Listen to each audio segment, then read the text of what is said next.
오늘은 하나님의 스토리, 히스토리라는 제목으로 말씀 나누도록 하겠습니다. 우리 계속해서 이제 창세기 말씀을 통해서 아브라함 이야기를 듣고 있죠. 아브라함의 믿음의 대장정 매주 이제 창세기 말씀을 통해서 우리 듣고 있는데 과연 하나님께서 이 아브라함에게 약속하신 그 아들은 도대체 언제 나오는 것인가? 우리가 매주 이렇게 말씀을 들으면서 오늘은 나오려나 이렇게 같이 기다리다가 아브라함과 함께 지쳐가던 이 중에 아브라함의 아들이 등장하기 전에 제 아들이 먼저 이렇게 등장을 해버렸습니다. 그래서 보여주실까요? 네, 제가 이번 주 목요일에 저녁에 무려 이렇게 4.2kg라는 어마어마한 피지컬을 지니고 이제 빅베이비로 태어난 저의 이제 아들인데요. 이름은 주여원이고요. 여호와는 원하신다라는 민수기 6장에 이스라엘 축복의 말씀으로 우리 뜻을 삼아 지었습니다. 그래서 하나님의 귀한 자녀로 잘 자라갈 수 있도록, 특별히 저도 하나님 귀한 자녀니까요, 잘 키울 수 있도록 네, 기도해 주시고 너무나 많이 격려해 주시고 또 기도해 주셔서 감사의 말씀과 소식을 시작할 때 잠깐 전해 드렸습니다. 감사드리고요. 우리는 이제 그동안 창세기 말씀을 들으면서 하나님께서 이 아브라함이라는 한 사람을 향해서 가지고 계신 그 스토리를 발견할 수 있었습니다.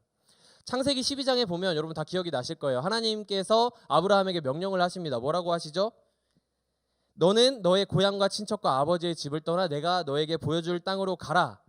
내가 너로 큰 민족을 이루고 내게 복을 주어 너의 이름을 창대하게 하리니 너는 복이 될지라. 우리 특세 때도 우리 귀한 말씀 들었었는데 하나님의 말씀에 순종해서 내가 익숙하게 살아가던 곳을 떠났던 그 스토리, 하나님과의 스토리가 생겨났습니다.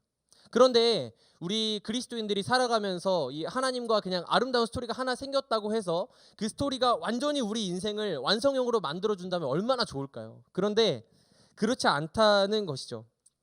우리 인생에는 이 하나님과 쌓아가는 스토리도 존재하지만 동시에 인간의 연약함과 실수로 인하여서 만들어 나가는 우리의 이 부족한 스토리들도 삶의 동시에 존재하고 있습니다. 이 아브라함이 하나님의 부르심과 약속을 따라서 그 땅을 향해서 갔죠. 그런데 그 땅에 기근이 들었습니다. 아브라함이 어떻게 했죠? 네, 그 기근을 참지 못하고 애굽 땅으로 내려가요. 애굽 땅으로 내려가서 그곳에서 자기의 아내인 사레를 누이라고 속이는 바람에 바로 왕에게 빼앗길 뻔한 아찔한 스토리도 우리가 함께 들었었습니다. 그런데요, 중요한 것은 뭐냐면 아브라함을 향한 하나님의 스토리가 그치지 않는다는 것입니다. 오히려 이 조금씩 이 아브라함의 삶에 하나님께서 말씀하시고 또 말씀하시는 과정을 통해서 이 스토리가 조금씩 선명해져 가는 것을 볼 수 있는데, 제가 방금 말씀드렸던 이 창세기 12장 말씀에 하나님께서 주신 약속은 뭐냐면 내가 이 땅을 너는 아브라함이죠, 너와 너의 자손들에게 주겠다라는 말씀이었어요.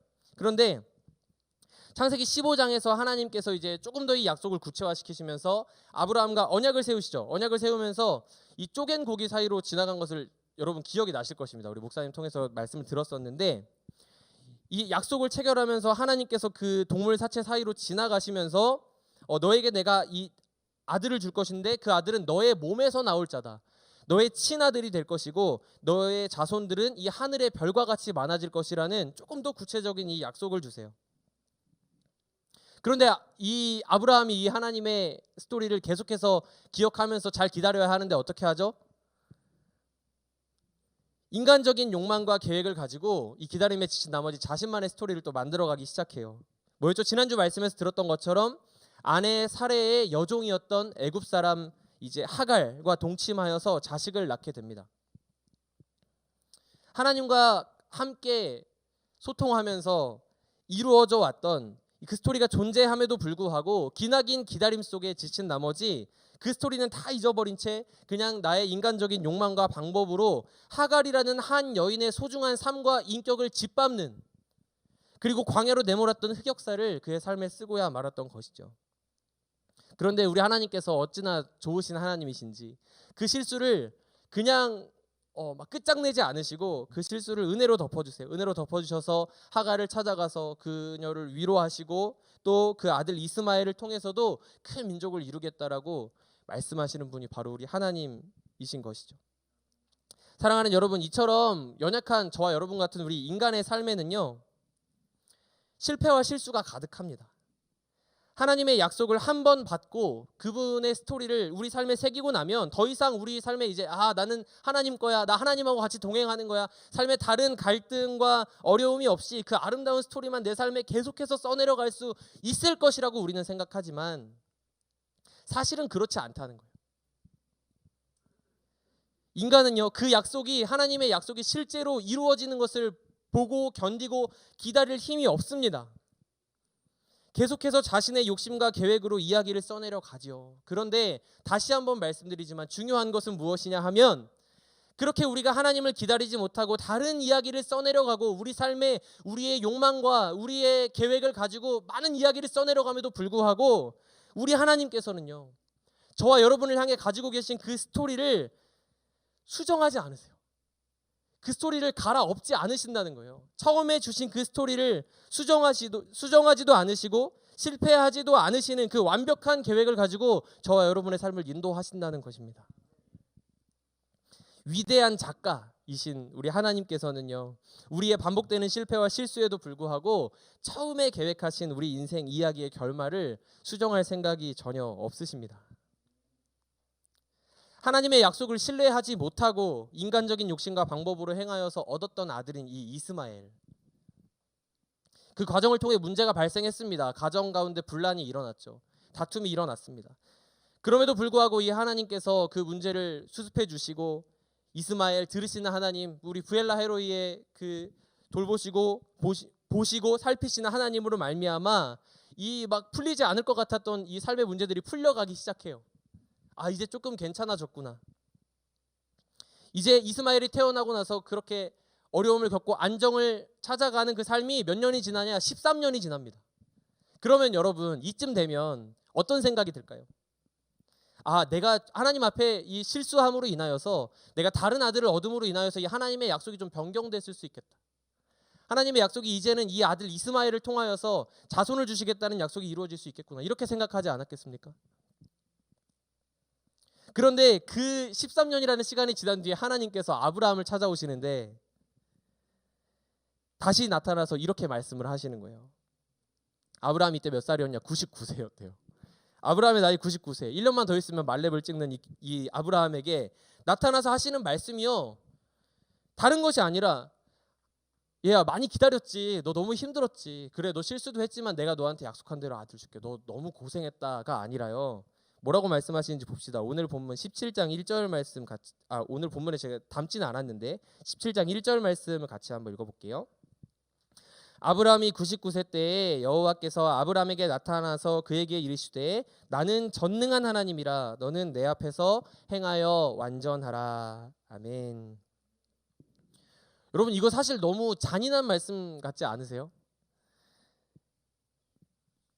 하나님, 이만큼 기다렸으면 이제 된 거 아닙니까? 비록 제가 실수도 했습니다. 그래서 제 실수로, 저의 결정으로 이 이스마엘이라는 아들도 낳게 되고요, 이 하갈이라는 한 사람에게 상처도 줬고요, 많은 사람한테 망신도 당했습니다. 그런데 이만하면 된 거 아닙니까? 저 아니라 누구라도 이렇게 했을 것 같은데요.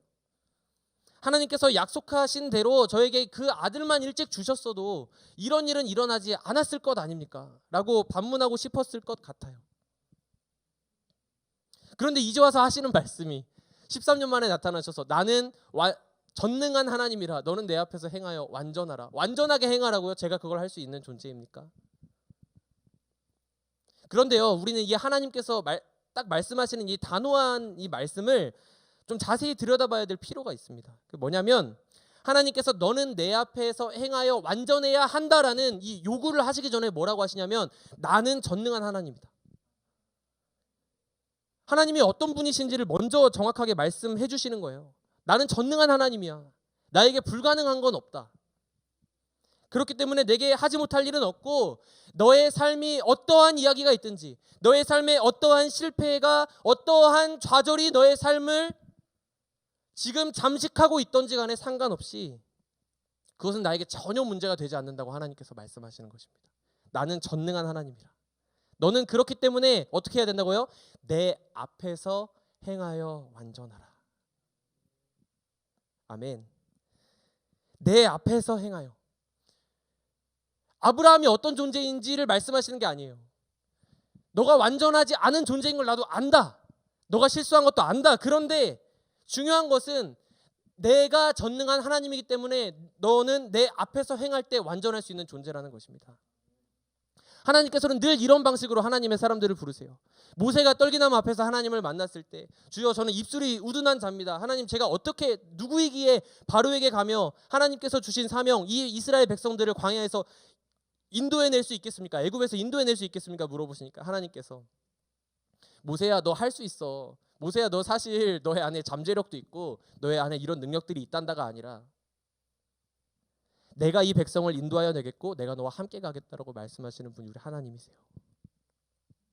그렇기 때문에 그 완전하신 하나님 앞에서 행할 때, 그분의 스토리 안에 우리가 거하고 있을 때 비로소 우리는 완전한 존재가 될 수 있는 것입니다. 그리고 다시 한번 그분의 스토리, 그 하나님께서 처음 주셨던 그 약속을요, 다시 한번 조금 더 구체적이고 분명하게 말씀을 하시는 거예요.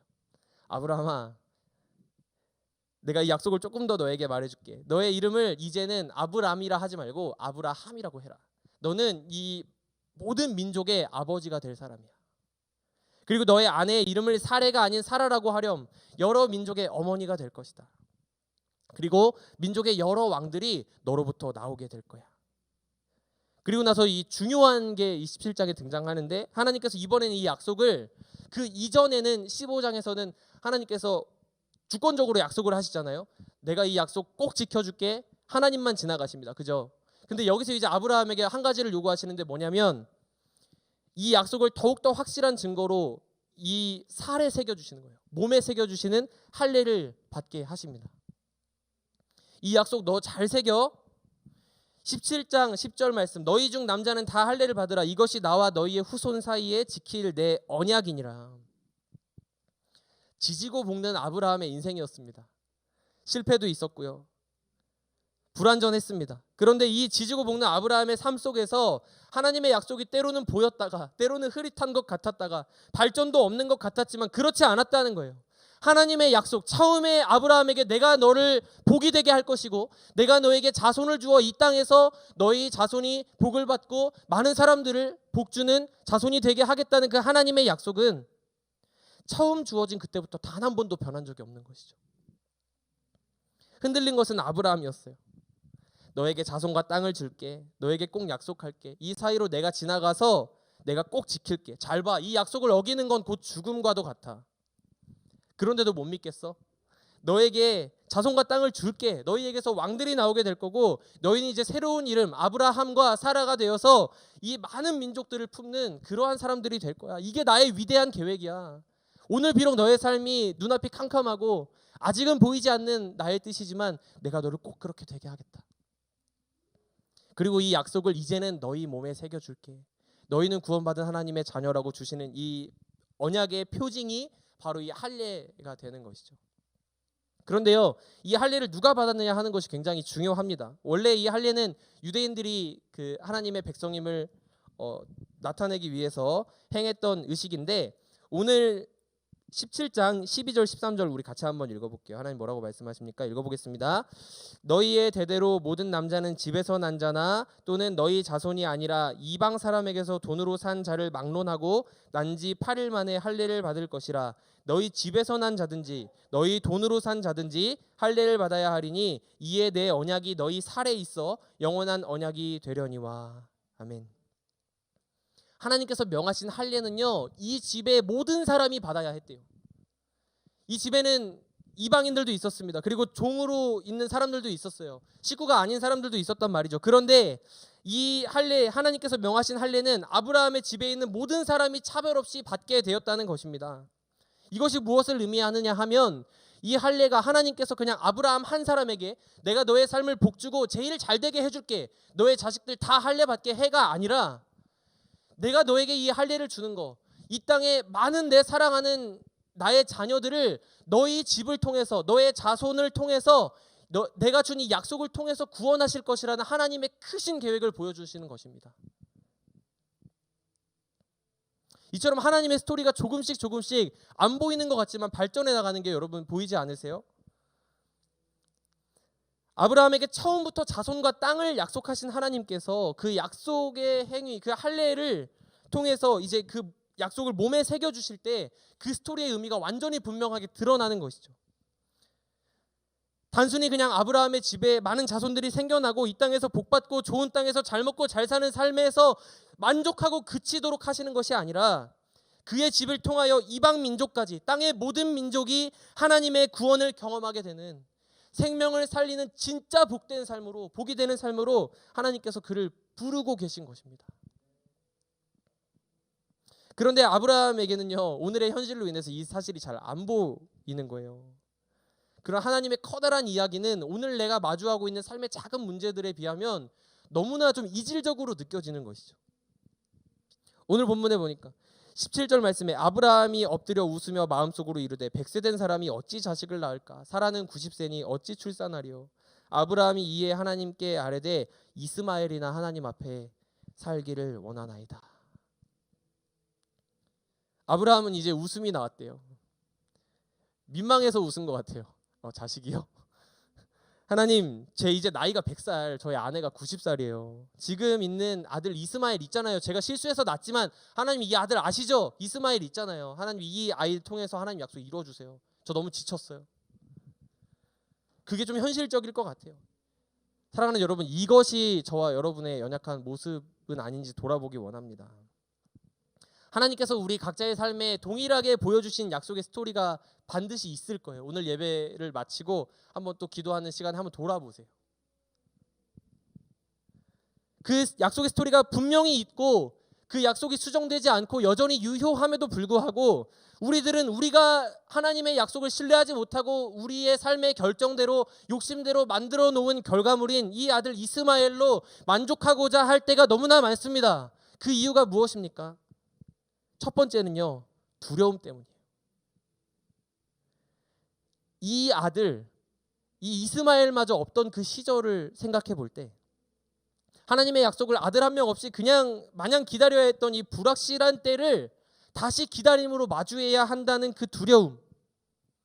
여러분, 기다림은 언제나 두렵습니다. 여러분, 많은 기다림 가운데 계신 분들이 있을 줄 아는데 이루어질지 안 이루어질지도 정확히 모르는 하나님의 약속을 그냥 기다리면서 내가 불안한 상황 속에 두려움 가운데 있느니 차라리 지금 확실하게 눈앞에 있는 이 아들 있지 않습니까? 이 눈앞에 있는 아들 이스마엘을 통해서 전에 하나님께서 나에게 약속하셨던 거 제가 믿을 테니까 이 아들을 통해서 좀 이루어 주시면 안 됩니까? 하는 우리의 연약함이라는 것이죠. 이스마엘을 선택하는 이유 두 번째는요, 이게 마음에 좀 더 와닿았는데요, 우리 안에 있는 절망이에요. 자신을 향한 절망이 있었을 것입니다. 아브라함이 하나님을 왜 몰랐겠어요? 아브라함이 하나님이 신실하신 분인지를 왜 몰랐겠습니까? 알고 있었죠. 따라가고 싶었습니다. 그런데 그렇게 하지 못하는 자신의 모습. 하나님, 그 약속은 너무 거창했는데요, 너무 좋았는데요, 하나님 사람 좀 잘못 보신 것 같아요. 이 아들 이스마엘 보이시죠? 이게 저의 삶의 결과물이에요. 이게 저의 현실이고 저의 수준입니다. 애초에 저는 그 약속을 기다릴 만한 위인이 되지 못했는데 하나님께서 저에게 너무 큰 약속을 주셔서 제가 그 약속 쫓아가다가 이러한 모양이 됐습니다. 그냥 이 주어진 아들이나 제가 하나님 앞에서 그냥 잘 키우는 게 저의 삶의 신세에 맞는 것 같습니다. 이러한 절망들이 그의 삶을 잠식했다는 것입니다.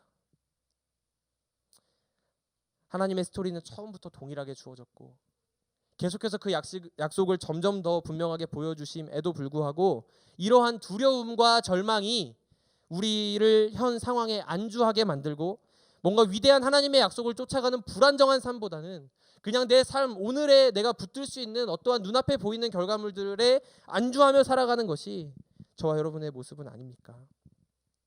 사랑하는 여러분, 저는 오늘 이 말씀을 준비하면서요, 저의 삶에 그동안 존재했던 하나님의 스토리에 대해 생각해봤습니다. 그런데 그것이 어떻게 그 히스토리, 제 안에 그 살아온 그 역사가 되었는지를 돌아보게 됐어요. 전사님이 17살 때 고등학교 1학년, 지금 여러분 17살이죠? 네. 전사님이 17살 때 중학생이었습니다. 친구들이 고등학교에 갔는데 전사님 운동을 했거든요. 중학교 때. 운동을 하다가 약간 원하지 않는 일에 좀 휘말리게 되면서 중학교를, 제가 그때를 중4 시절이라고 부르는데 중학교를 1년 더 다니게 됐어요.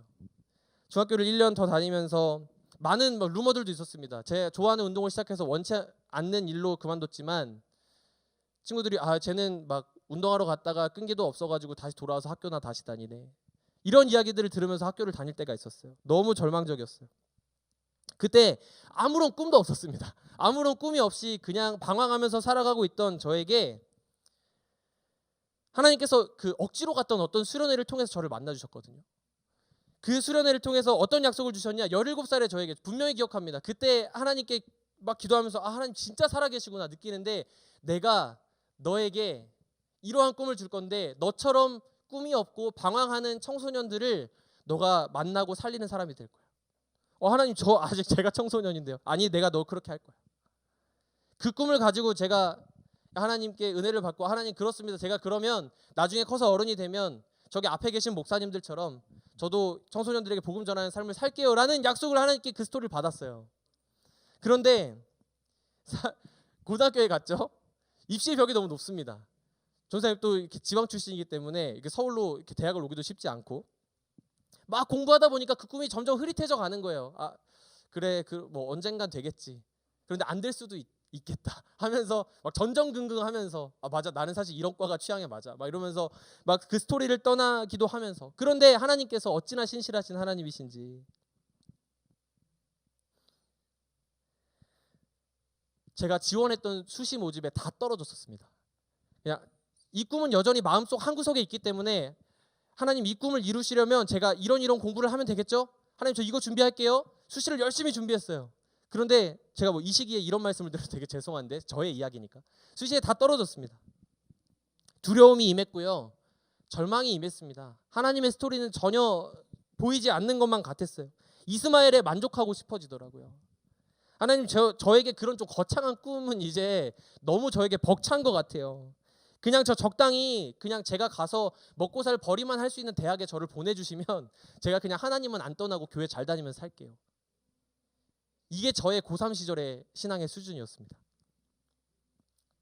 그런데 하나님께서 어찌나 신실하신지 저에게 처음 주셨던 그 약속, 내가 너를 통해서 많은 청소년들을 만나고 살리게 할 거라는 그 스토리를 수정하실 생각이 없는 거예요. 너무나 정확하게 저를 이 정시 과정을 통해서 총신대학교로 인도하시고, 그곳에서 저는 한 번도 이 청소년 사역을 해야겠다는 그 의지를 발현하지 못했음에도 불구하고 그냥 축구하러 갔다가 만난 어떤 형님이 너는 우리 동아리에 들어와야 된다라고 해서 들어간 동아리에서 10년간 청소년 캠프 사역을 하고요. 하나님의 스토리가 전혀 예상하지 못한 방식으로 흘러왔지만 돌아보니까 저의 삶의 이 히스토리 안에 사실은 그것이 히스 스토리, 하나님의 스토리였다는 것을 발견했다는 것이죠.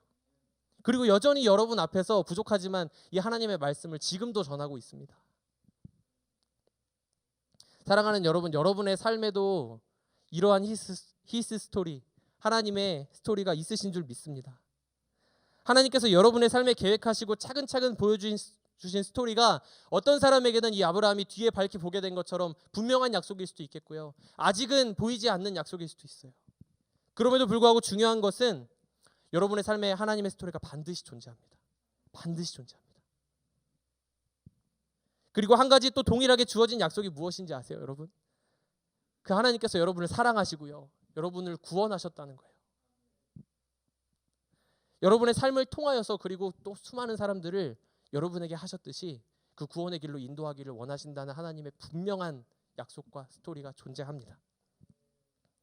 아브라함의 몸에 새겨진 약속, 이 할례, 그 할례는요 오늘날의 세례와 그 의미에 있어서 동일하다고 할 수 있겠습니다. 우리가 세례를 받아야만 구원받는 것은 아니지만 구원받은 표징으로 우리가 함께 세례를 행하죠.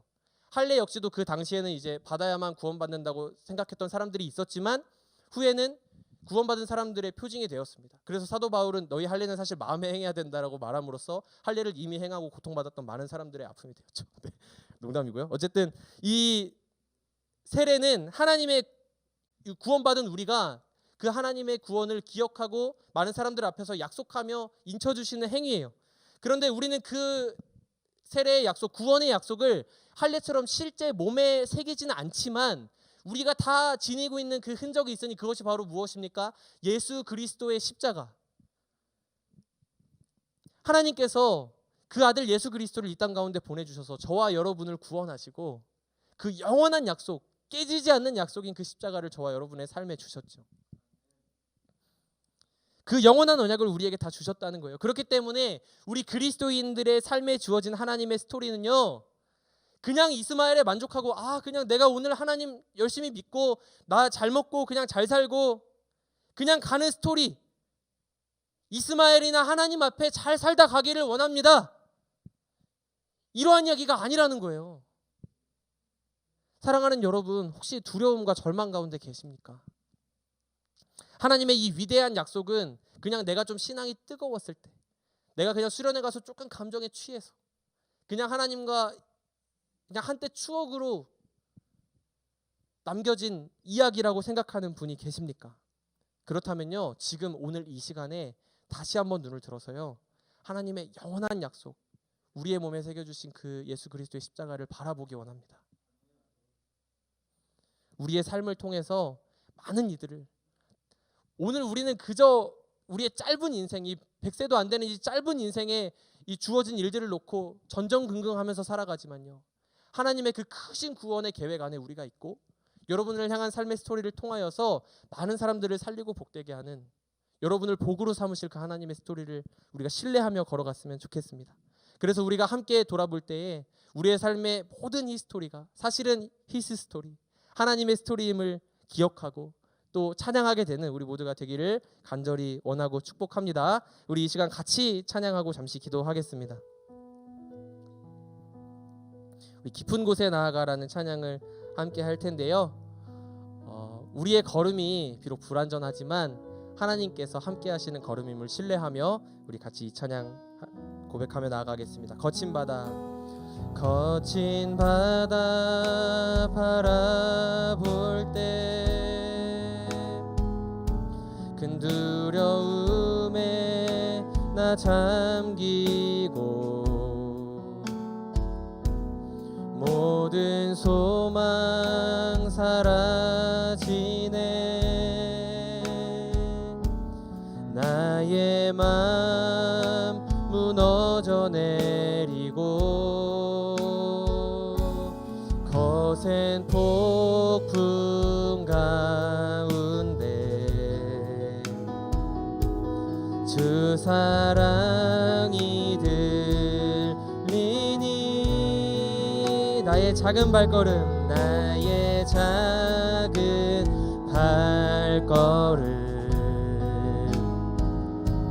주를 향해 내딛네.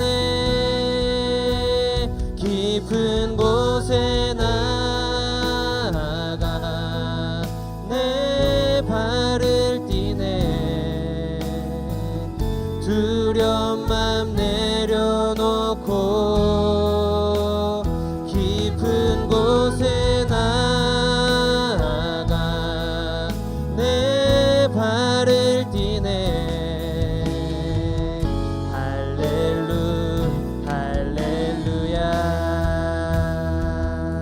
우리 다시 한번 고백하겠습니다. 거친 바다 바라볼 때, 거친 바다 바라볼 때 큰 두려움에 나 잠기고 모든 소망 사라지네. 나의 맘 무너져 내리고 거센 폭풍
내려놓고 우리의 삶에 써내려가시는 하나님의 스토리를 신뢰하기를 원합니다.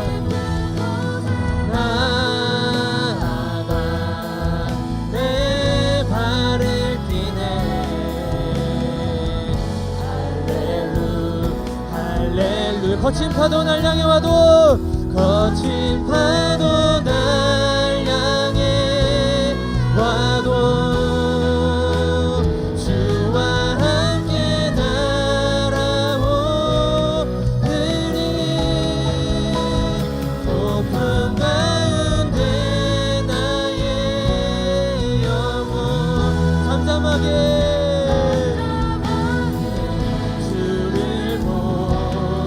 거친 파도 날 향해 와도, 거친 파도 날 향해 와도 주와 함께 날아오르니. 폭풍 가운데 우리를 잠잠하게 하시는 주님을 신뢰합니다. 잠잠한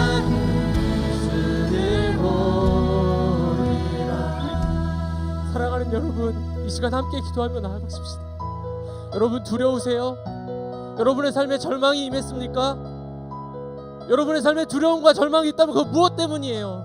하나님께서 신실하지 않으시기 때문입니까? 아니면 하나님께서 주신 약속은 분명한데 우리의 믿음이 흔들리기 때문입니까? 우리의 믿음의 수준은요, 파도가 다가올 때 막 흔들려요. 주님 너무 무서워요. 주님 이 파도를 좀 잠잠케 해주세요. 주님이 파도가 좀 없어지게 해주세요. 이게 우리의 믿음의 수준이라면요, 주님께서 우리에게 이 시간 말씀하시는 줄 믿습니다. 내 손을 잡으라고. 너는 그냥 이 파도가 잠잠해져서 그냥 그저 그렇게 살아가는 인생이 아니라 손을 잡고 나와 함께 저 파도 너머로 날아가는 인생이 될 거라고. 너는 많은 사람을 복되게 하고 살리게 하는 참된 복으로 살아가게 될 거라고. 그 십자가를 통하여서 확증해 주신 약속 가운데 거하기를 소망한다고. 이 시간 함께 주님의 이름 부르고 함께 기도하며 나아가도록 하겠습니다. 주님의 이름 부르겠습니다. 주여, 사랑해 주님 감사합니다. 하나님, 우리의 꿈을 허락하여서 우리 눈앞에 주어진 상황 가운데 그곳으로 나아갈 용기가 없습니다. 하나님, 여전히 주님의 약속이 유효함에도 불구하고 아버지, 우리의 믿음의 수준은 주님의 약속을 신뢰하지 못하고 주님 그저 이스마엘이나 하나님 앞에 살아가기를 원한다고. 주님 나는 그저 그런 존재라고 두려움과 절망 가운데 빠져있는 것이 우리의 모습이었습니다. 하나님, 그럼에도 불구하고 우리에게 말씀하시는 것은 내가 너의 몸에 새겨준 내 아들 예수 그리스도를 통하여서 새겨준 영원한 구원의 약속 십자가, 영원한 구원의 약속 십자가를 너의 삶의 영원한 약속으로 주었노라고 주님 말씀하시는 줄 믿습니다. 하나님, 그 약속을 붙들고 신뢰하며 아버지, 우리가 오늘도 한 걸음 한 걸음 무섭지만 걸어가기를 소망하오니 하나님, 우리 귀한 우리 친구들의 인생 가운데 하나님 동행하시는 축복이, 아버지의 그 사랑의 스토리가 한 번도 수정된 적이 없음을, 여전히 나의 삶에 유효하고 나의 삶을 이끌어가고 있음을 이 말씀을 통하여서 발견하게 될 수 있도록 아버지, 우리를 인도하여 주시옵소서. 주님, 우리를 인도하여 주시옵소서. 거친 파도 날 향해 와도, 거친 파도 날 향해 와도 주님과 함께 날아오를 것입니다.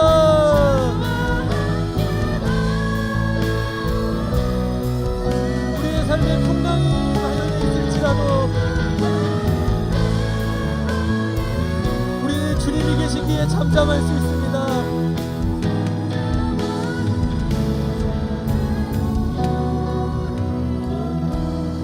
사랑의 주님 감사합니다. 약속의 말씀은 동일하게 주어지는데 하나님, 우리의 삶에 산적해 있는 많은 문제들과 우리 삶의 두려움, 하나님의 약속 앞에 내 이 작은 인생조차 신실하게 서 있지 못했다는 절망감,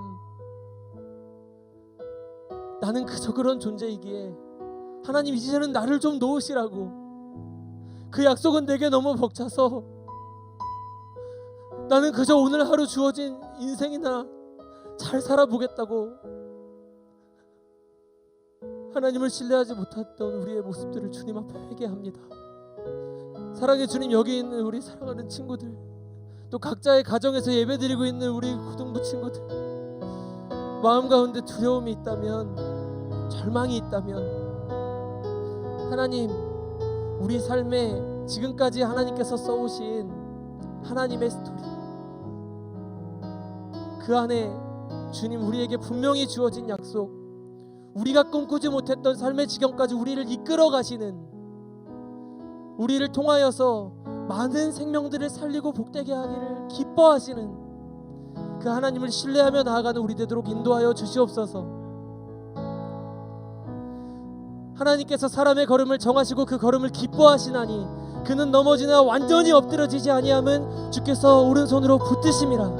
하나님, 우리가 오늘 그 약속을 신뢰하며 나아가오니 하나님, 우리의 마음 가운데 다시 한번 그 약속을, 그 구원의 약속을 신실하게 붙들 수 있는 믿음을 주시고, 우리가 함께 돌아보았을 때 이 시간을 통하여서 나의 삶의 히스토리에 하나님께서 써내려 가신 스토리가 한 번도 실패한 적 없이 잘 지금까지 나를 인도하였음을 다 같이 발견하고 주님 할렐루야 주님 찬양케 되는 그날까지 우리가 힘써 함께 손잡고 걸어갈 수 있도록 우리 공동체 가운데 함께하여 주시옵소서. 그렇게 오늘 하루 또 남겨진 시간들 주님 신실하게 인도하실 것을 믿고 감사드리며, 사랑이 많으신 우리를 오늘도 인도하시는 우리 주 예수 그리스도의 이름으로 감사하며 기도드리옵나이다. 아멘. 우리 주님께서 가르쳐 주신 기도로 예배를 마치겠습니다.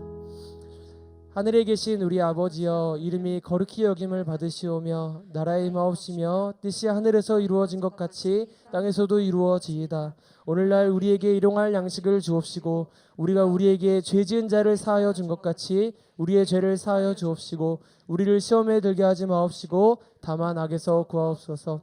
이게 나라와 권세와 영광이 아버지께 영원히 있사옵나이다. 아멘. 아멘.